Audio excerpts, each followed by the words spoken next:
Oi galera, tudo bem? Bem-vindos a mais uma videoaula e hoje nós vamos lá ver as loucuras quadro a quadro. Página 21 do segundo bloco, beleza? Como nós podemos ver, e a gente estudou bastante sobre a evolução do cinema e as animações, nós também fizemos o nosso trabalho de atividade contínua, que consistia em fazer um stop motion. Quem não mandou, por favor, mande, é bem importante, tá bom? Então nós vamos ver aqui loucuras quadro a quadro. Quando a gente fala de quadro a quadro, a gente quer dizer de frame a frame ou de película a película, vamos dizer assim. E aqui nós temos criativo até com bonecos no primeiro texto. E aí nós temos uma das referências da atualidade no stop motion, que é nada mais nada menos que Tim Burton, que é um incrível diretor, certo? E aqui nós temos também as referências de como ele fez essa evolução. Ele ingressou com bolsas de estudos para estudar na escola de artes da Disney e depois ele foi contratado pela Disney para produzir os filmes. Dentro dessas grandes produções aí, nós temos alguns nomes que são extremamente relevantes para o cinema e para essa questão do stop motion como nós conhecemos ele na modernidade e toda a tecnologia. Uma das características do filme do Tim Burton, quando você vai assistir, você já sabe que ele é o diretor, é porque ele tem essa pegada um pouco gótica e um pouco mais terror, vamos dizer assim. Mas ela tem uma pegada muito mais gótica, né, dessa parte mais dark da coisa, do que terror propriamente dito. Tudo bem?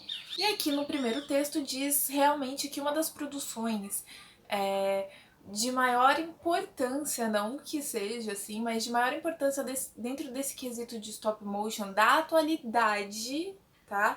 É A Noiva Cadáver, porque é simplesmente impressionante e lembra o começo aos primórdios do estúdio Disney, das primeiras animações. Por quê? Porque o conceito dele de stop motion é muito parecido com o conceito antigo, apesar de toda a tecnologia investida. Tudo bem? Aí no segundo texto, que é O Estranho Mundo de Tim Burton, nós temos aqui que fala um pouquinho sobre as próximas releituras e de como ele ganhou fama a partir dos primeiros filmes. Um dos primeiros filmes que ele teve sucesso e que ficou bem conhecido e popularizado lá pelas crianças dos anos 90 foi Os Fantasmas Se Divertem. Por que mais popular pelas crianças dos anos 90? Porque passava na sessão da tarde. Eu mesma fui uma pessoa que assistiu Os Fantasmas Se Divertem na sessão da tarde. Então, o que consiste Os Fantasmas Se Divertem? É o famoso filme do Beetlejuice, que as pessoas falam ali, que ele fala, diga meu nome 3 vezes, say my name 3 times.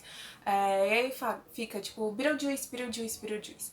E ele fala também que ele não pode falar o nome dele, que as pessoas têm que adivinhar qual é o nome dele, porque senão vão ficar chamando ele o tempo todo. E é lógico que ele quer ser chamado, não é mesmo? E ele é um fantasma e ele tem ali os deveres dele de fantasmas para cumprir. Quando o casal que morava naquela casa falece, eles acordam de novo e eles estão presos àquela casa. Tudo bem?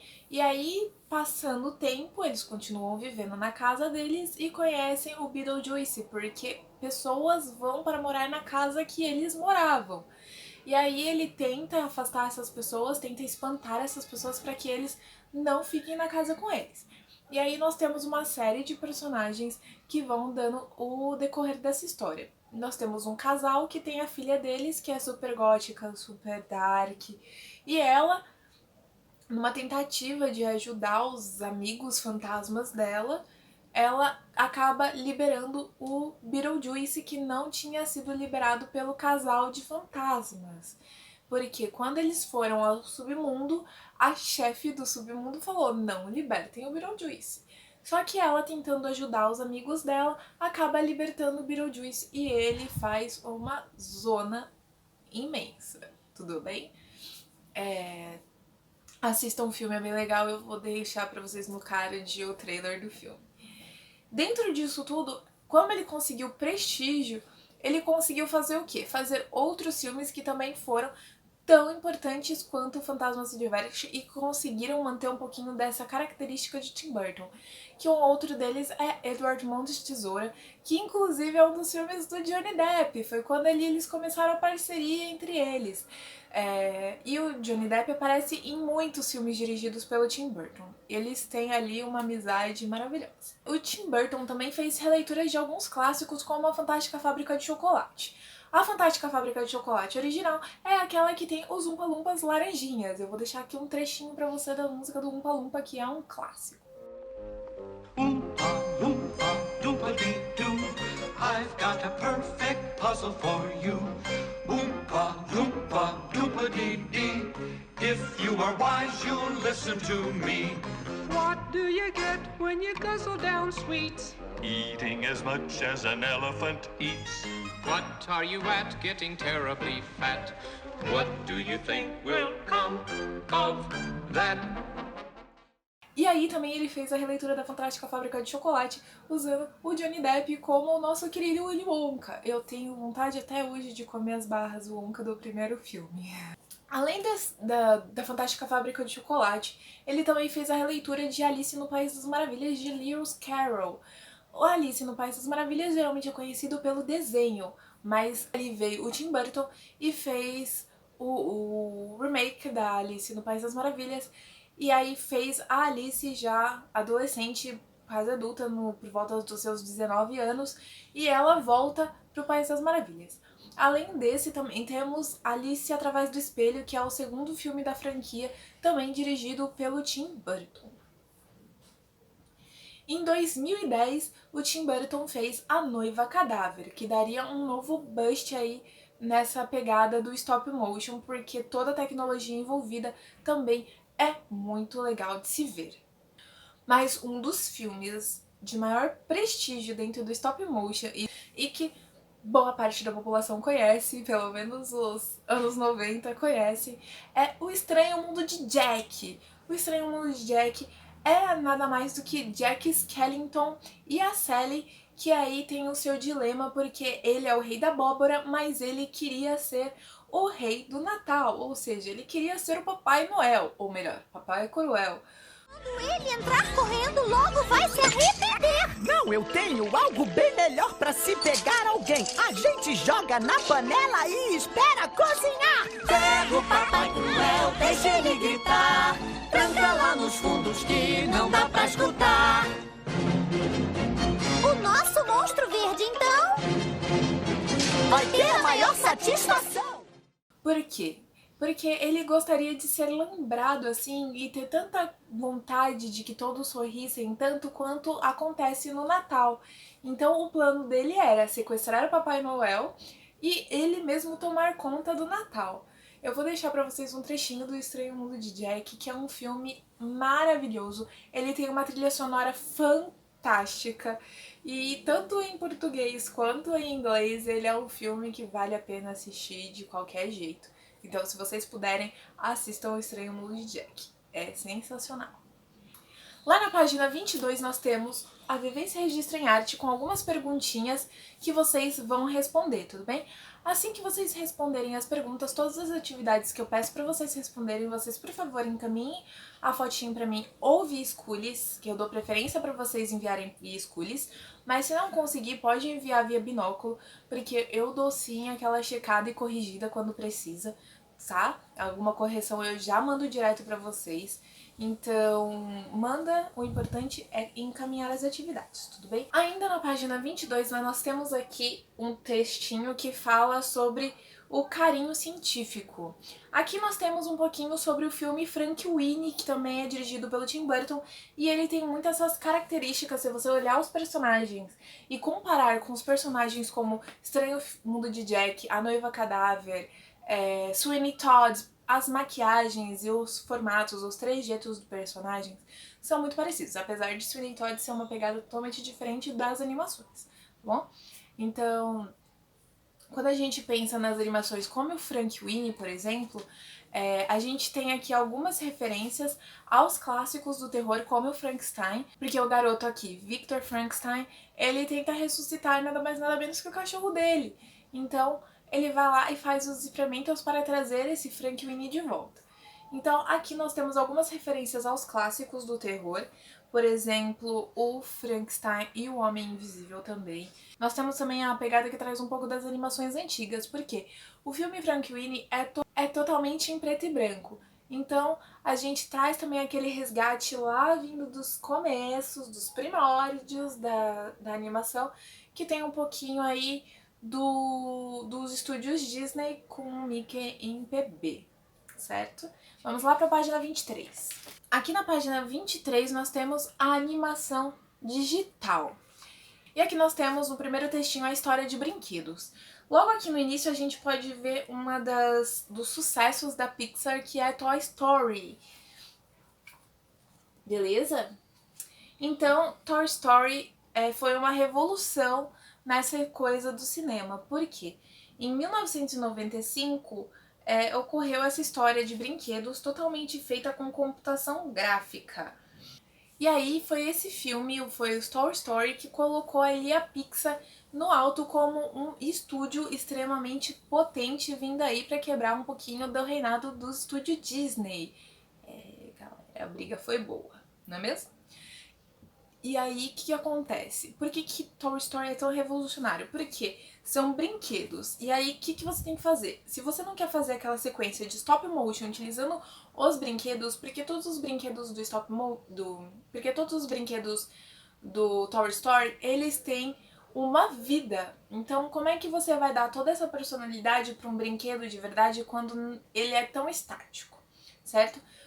Diferente da modelação da Noiva Cadáver ou do Estranho Mundo de Jack, por exemplo, os brinquedos utilizados não conseguiriam ter a mesma realidade se não fossem eles passados por uma computação gráfica e assim animados conforme um 3D. Então é bem complicado essa parte, porque além de toda a animação que nós temos aí evoluindo nos dia a dia de hoje, eles têm que ter toda uma capacidade de desenho e modelação. Então, quando você entra nesse quesito mais técnico da coisa, você tem que ver que vai ter que ser uma modelagem tridimensional no computador. E aí, hoje em dia, nós temos os designers, nós temos os programas que foram desenvolvidos e foram aí se aprimorando ao longo do tempo, que trazem isso pra gente, que são os programas que conseguem lidar com imagens 3 dimensões e conseguem animar essas imagens. E aí, a sequência é mais ou menos a sequência de frames de stop motion, só que feitas toda digitalmente, ok?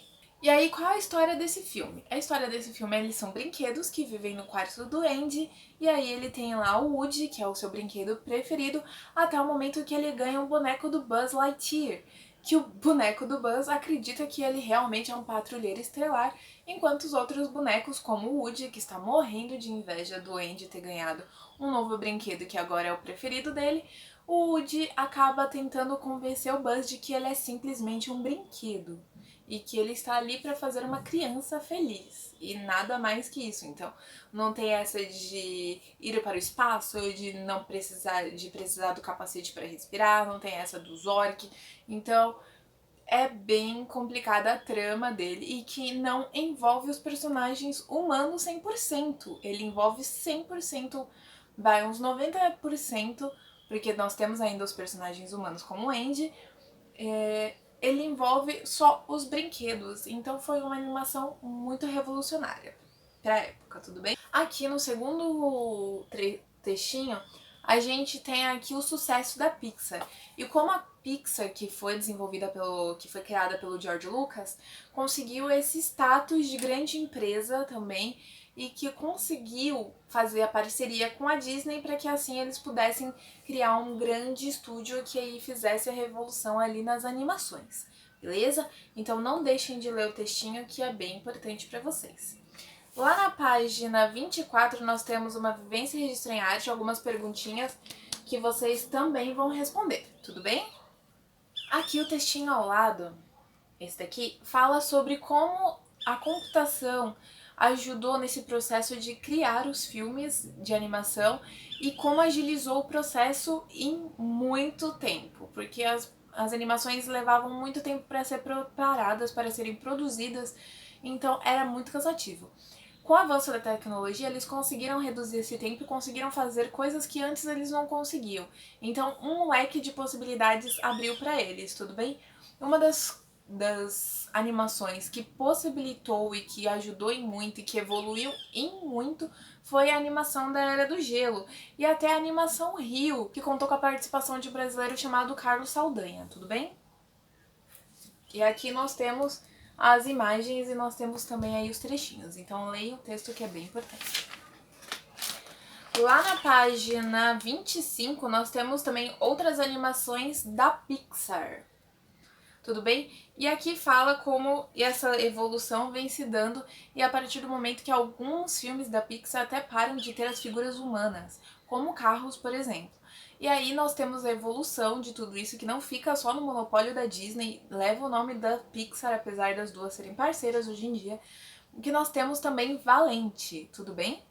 E aí dentro dessa sequência que eles começaram a produzir, um dos primeiros filmes que teve também essa sequência aí, né, da produção da Pixar foi Vida de Inseto, depois nós tivemos Procurando Nemo, mais tarde veio o filme do Wall-E, que foi totalmente diferenciado, que já vem com uma produção um pouco mais elaborada, e muitas das narrativas do Wall-E não são feitas com narração de palavras de verdade.